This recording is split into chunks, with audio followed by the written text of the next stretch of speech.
Hello student, मेरा नाम गोविंद तिवारी है। मैं आपको फिज़िक्स का क्लास 12th का पहले चैप्टर में जो डाइपोल है, वैद्युत द्विध्रुव है, इलेक्ट्रिक डाइपोल है, ये बहुत कठिन लगता है। इसको आज एक्सप्लेन करेंगे, इसको आज आपको समझाएंगे।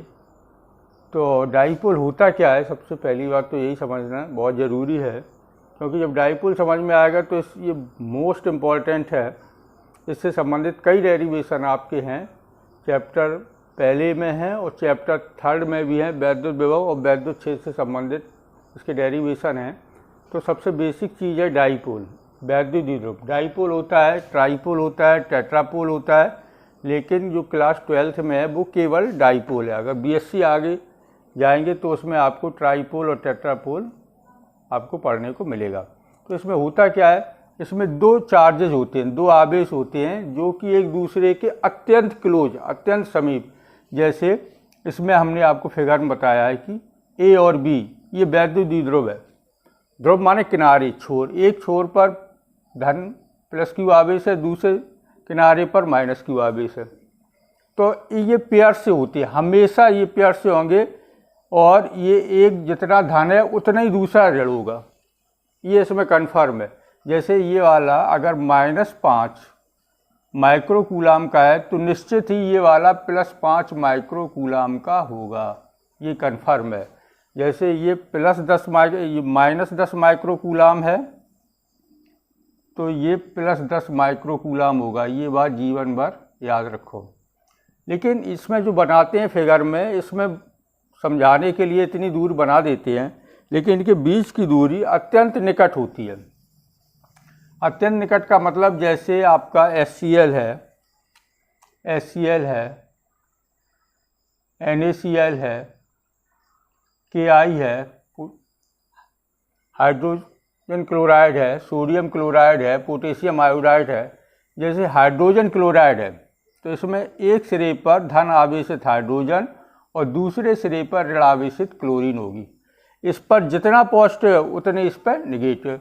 तो H+ है तो H+ का मतलब इसमें चार्ज कितना होगा, H+ का मतलब हुआ इसका एक इलेक्ट्रॉन चला गया, तो इस पर +1.6 × 10⁻⁻19 कूलाम का निगेटिव चार्ज होगा।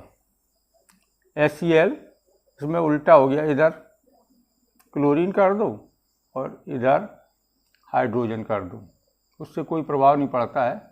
लेकिन एक सिरे पर निगेटिव, एक सिरे पर पॉजिटिव रहना चाहिए। चाहे इधर H कर दो उधर Cl कर दो, या इधर Cl कर दो उधर H कर दो। तो ये क्लोरीन पे निगेटिव कहाँ से आ गया, इसने अपना एक इलेक्ट्रॉन जो है हाइड्रोजन से ले लिया।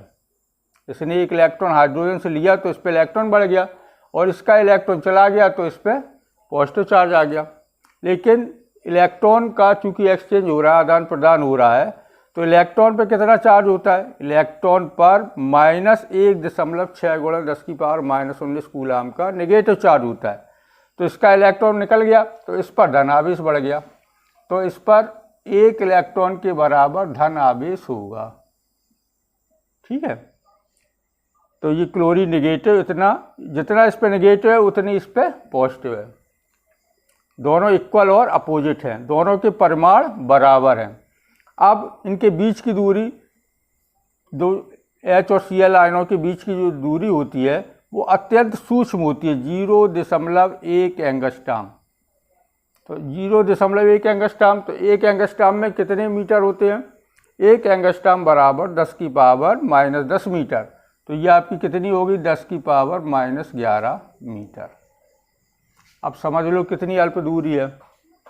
अगर हम दशमलव लगाएं तो 0.0011 जीरो लगेंगी। तो फिगर में दिखाते हैं इतना बड़ा समझाने के लिए, लेकिन एक्चुअली में ये अत्यंत सूक्ष्म दूरियां होती हैं।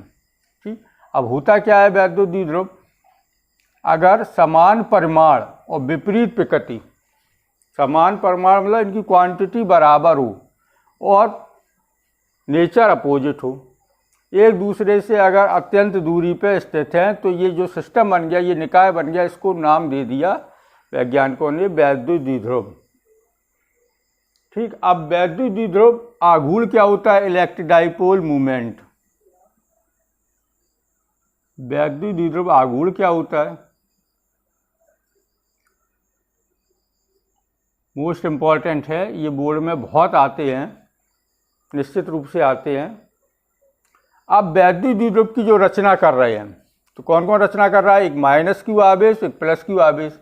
तो वैद्युत द्विध्रुव की रचना करने वाले दोनों बिंदु आवेशों में से किसी एक आवेश का परिमाण, चाहिए परिमाण ले लो, चाहिए दोनों इक्वल होते हैं, और दोनों आवेशों के बीच की दूरी, इसमें इसका विशेष ध्यान रखा जाता है, इसमें बीच की दूरी हमेशा 2l ली जाती है।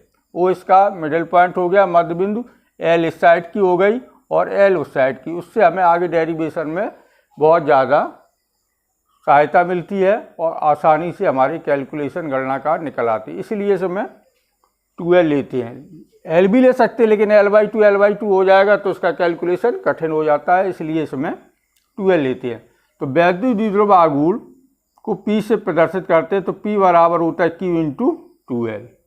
तो परिभाषा क्या बन गई इसकी? वैद्युत द्विध्रुव की रचना करने वाले दोनों बिंदु आवेशों में से किसी एक आवेश का परिमाण इंटू दोनों आवेशों के बीच की दूरी। तो एक नई राशि बन गई P। इस नई P राशि को हम कहते हैं वैद्युत द्विध्रुव आघूर्ण, इलेक्ट्रिक डाइपोल मूवमेंट।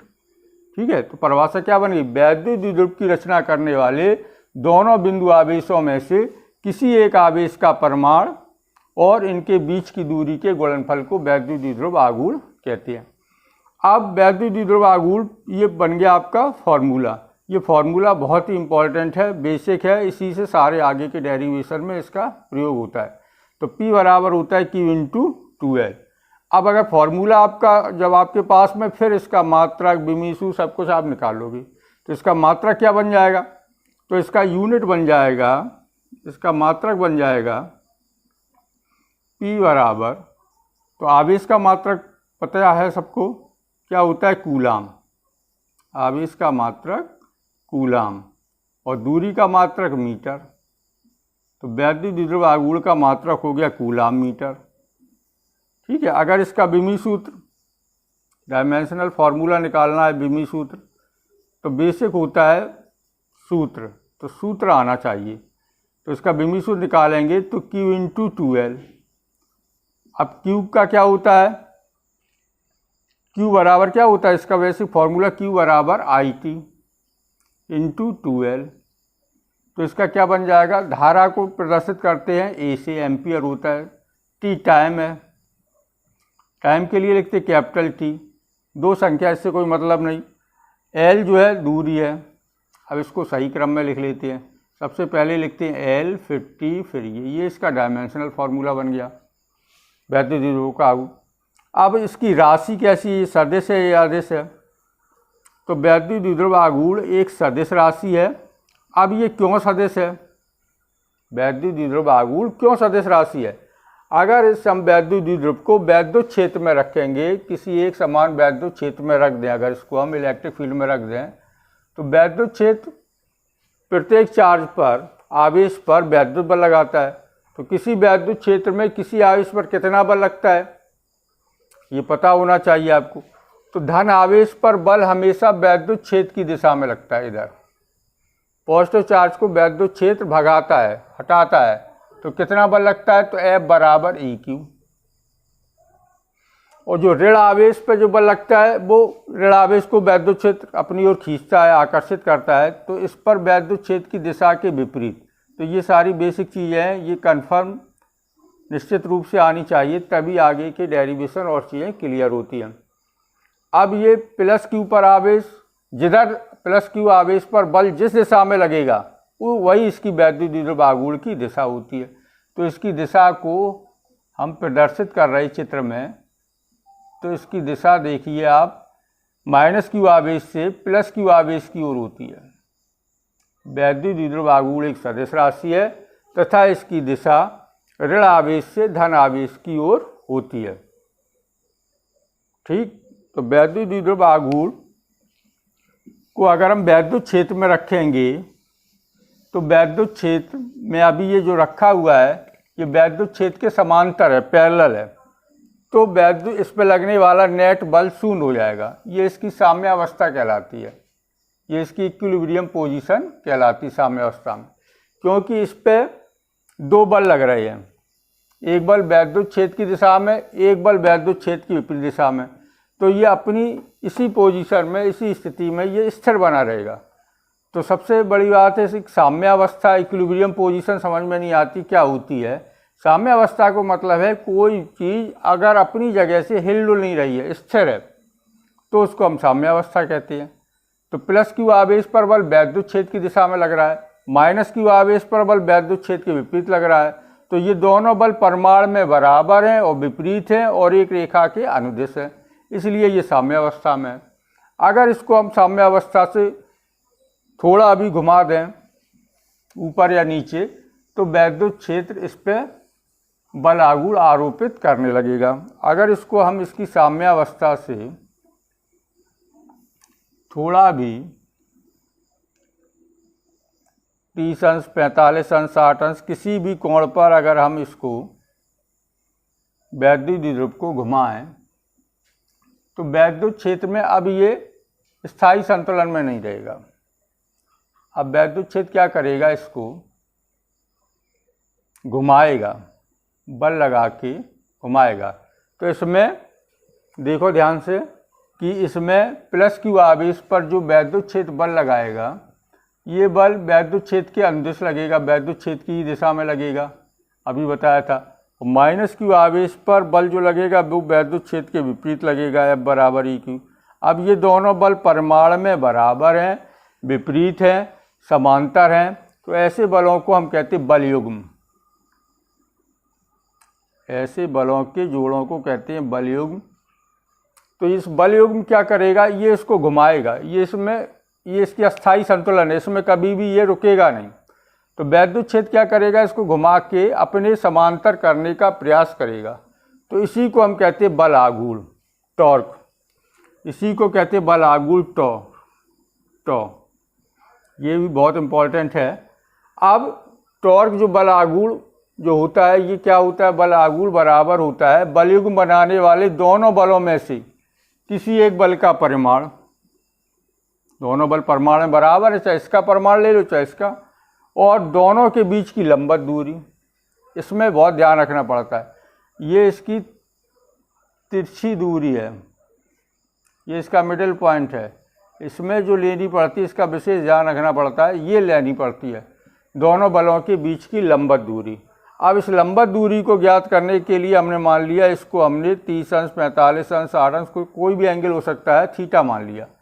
अब ये लंबवत दूरी ज्ञात करो।